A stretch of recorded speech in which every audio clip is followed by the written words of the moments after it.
welcome to my YouTube channel. My name is Kelvin Johnson. This video is a part 3 of the series of video I'm doing on TeamViewer. So I've already done part 1, part 2, and right now I'm doing the part 3 session of this video. So in the part 3 we'll be discussing about the extras, all the options we have here, and also in connections and also in the help options, what we can actually do from here. So first of all, let me go to my extras here and then click options. So in options here you can see that we have the general. Under the general you can see this is my display name. Of course my display name is actually taken from my device host name. So here if I go to my device host name, let me just go to run and show you what I'm talking about.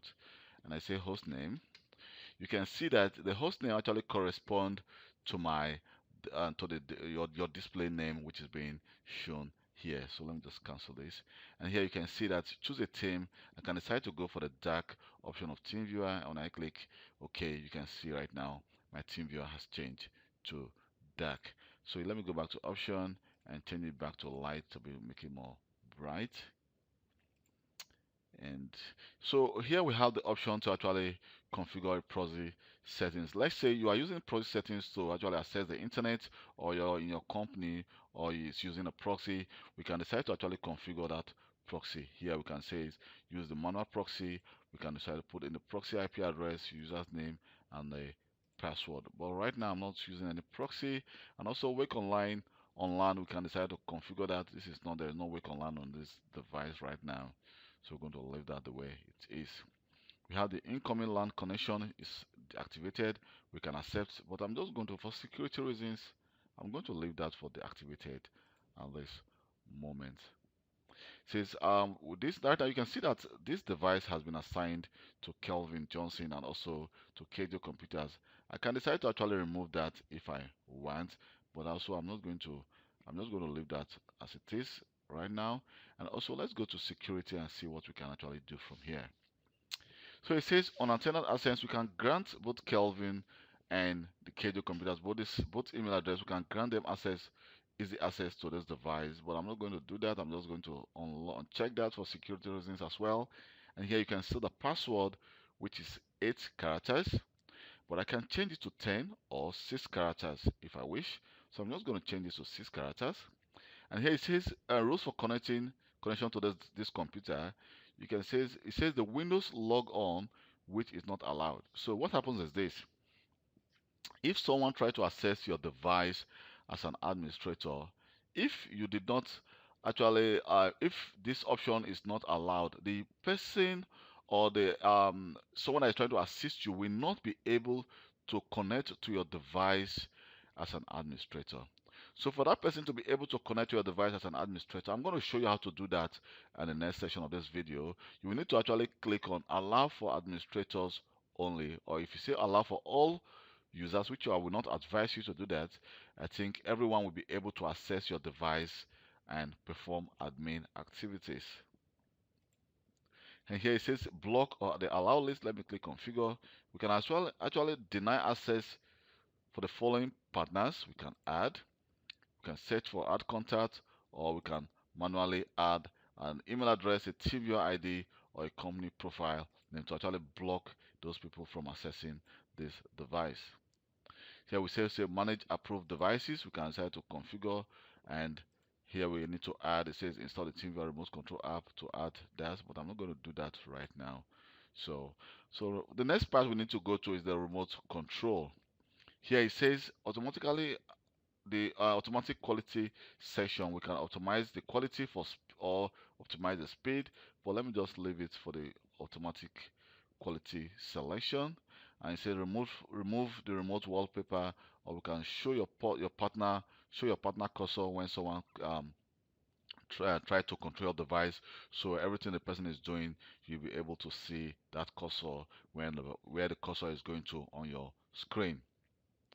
It says remote control default start recording of remote control session automatically.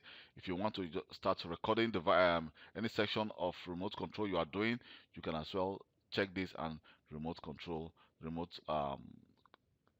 recording will start automatically anytime you take over the control of someone's device.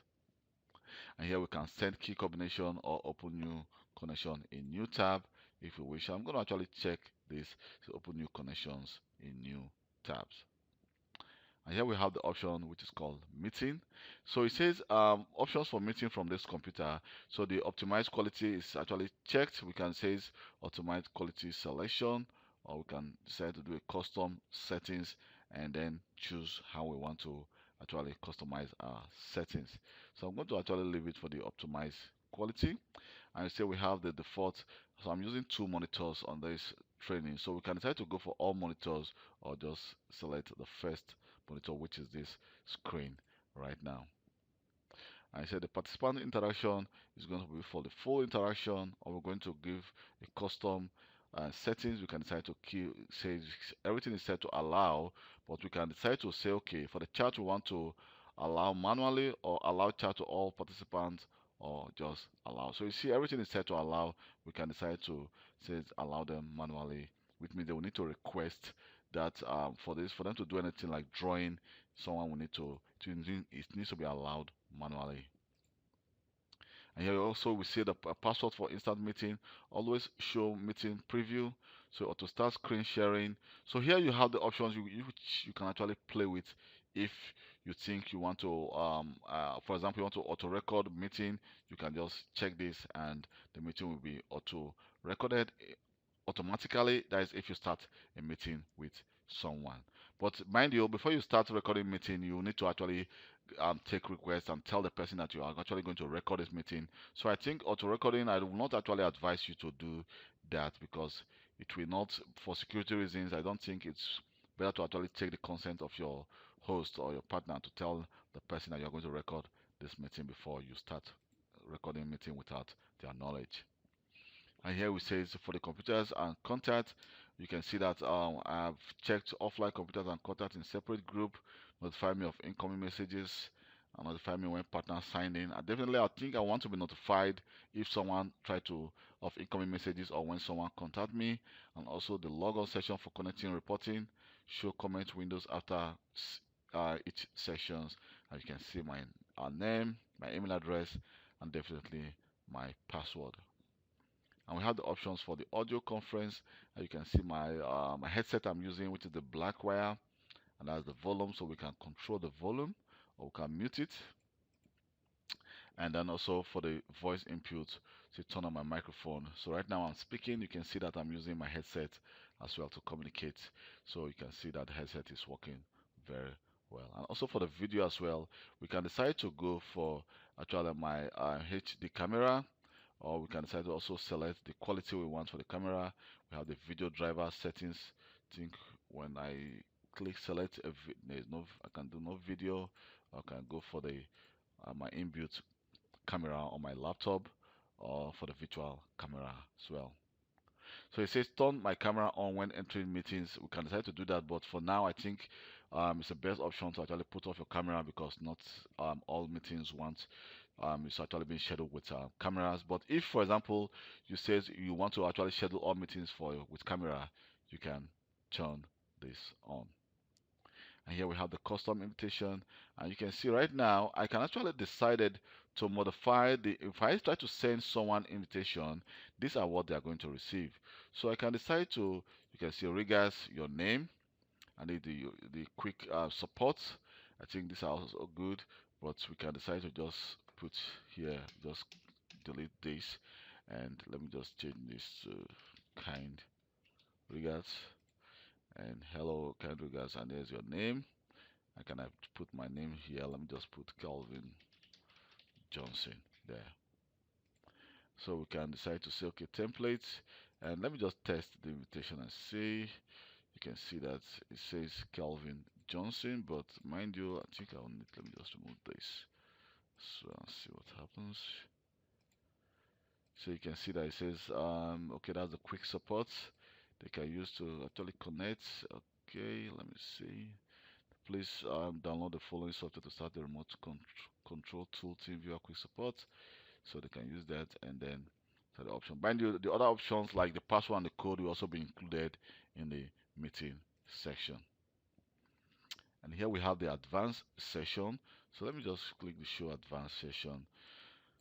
So it says the display language, which it says auto select, but I can go for the English and check for new version is weekly. I can say okay, just check for new version monthly. And also we can also go for to install new version, all update, no update, no automatic update, but I can go for all update. We can say close tray, enable integrated system health check, allow small window size for computers and contact. And here the access advanced for connection to this computer. You can see we give the full access. We can decide to say okay, let me say custom settings configured, and then let me see connect and view my screen, which is allowed. We can deny it. Control this computer.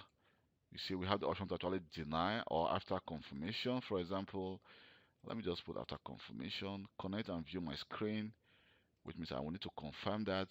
Transfer files and click deny. Establish a VPN connection. Lock the keyboard and the mouse. It says control the local team viewer. So here, so you have the option to actually, execute script. Definitely, I want to deny or after confirmation. Use TeamViewer printing. I'm going to allow that. So it says change slide allowed. It's going to. So we have the option to actually deny or allow. So for security reasons, I think it's a good idea to actually check that someone don't start transferring file to your device using TeamViewer is going to actually deny that transfer. And here you see control the local TeamViewer. We can decide to say allow or after confirmation. File transfer using a file box. We can decide to deny that as well, and then click OK. Here, so also we also have some other so random password after each session. Automatically minimize local TeamViewer panel, or we can ignore alpha blending on this computer. Let me just see. We said disable local inputs. Let me just go for it. Let me enter a password to totally remotely control this device.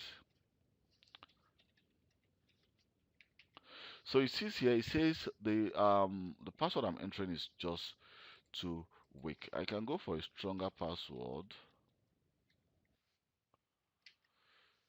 Let me see. You can see that this is actually a more stronger password you can enter. And here we have the advanced settings for connection to other computers. So start remote control automatically when connected to a mobile device. Enable the black screen if partner input is deactivated. So we have some other options here you can actually play with. You can say temporary save connections password. And also we have the access control. We say it's a full access, or we can deny outgoing remote control session. So it says the timing out inactive session, which change to off. We can decide to says okay, like after like 1 hour of inactive session, then this will actually log me out of TeamViewer. And also we have the access control. We have to give the full access right now. We can still give the view and show. Let me just click details. You can see that it says join meeting, host meeting.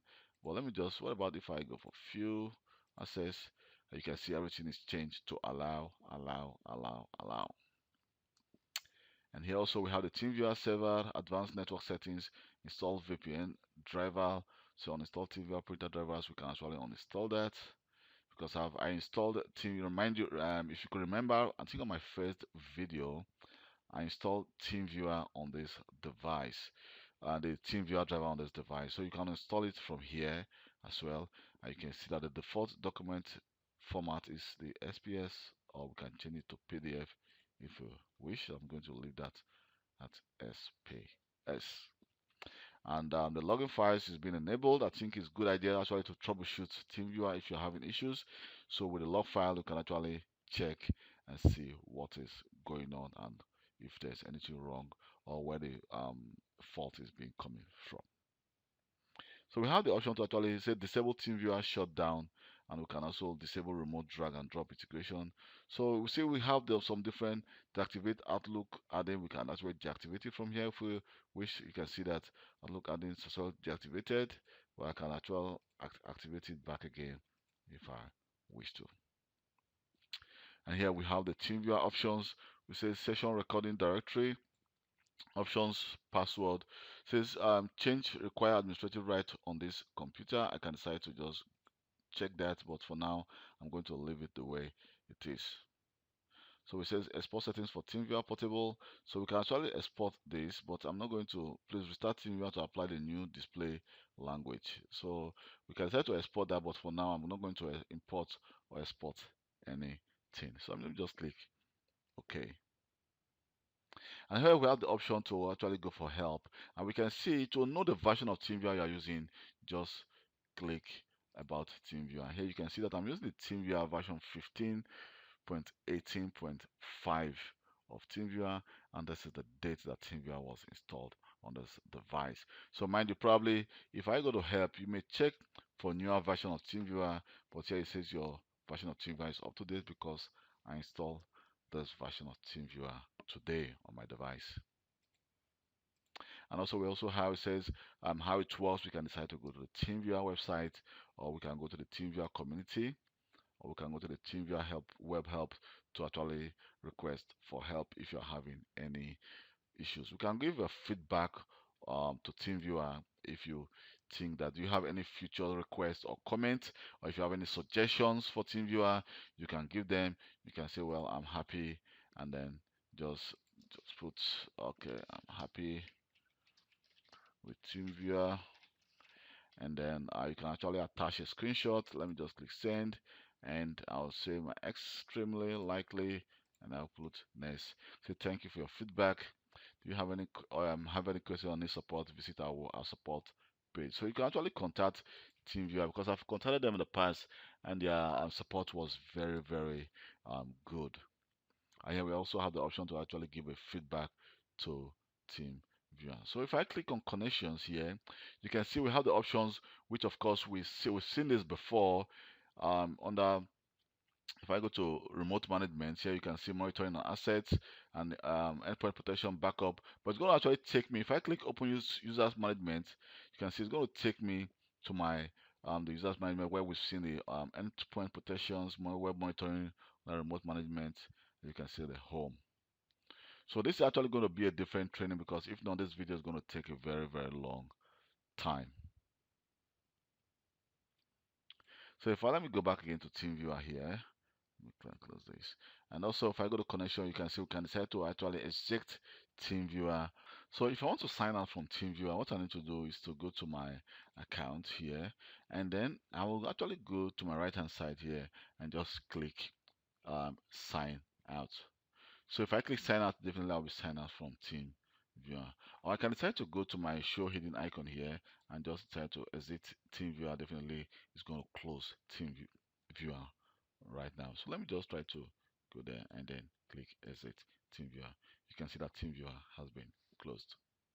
Thank you very much for taking your time to watch this video. My name is Kelvin Johnson, and please don't forget to click on the fourth video of this training. I think there you're going to learn about the practical use of TeamViewer, how to connect to a device, and how to connect to a remote device as an administrator, or how to assist someone using TeamViewer. So if you have any question about TeamViewer or remote desktop connection, you can always send me a personal email or leave a comment below on this video, and I will reply to you as quick as possible.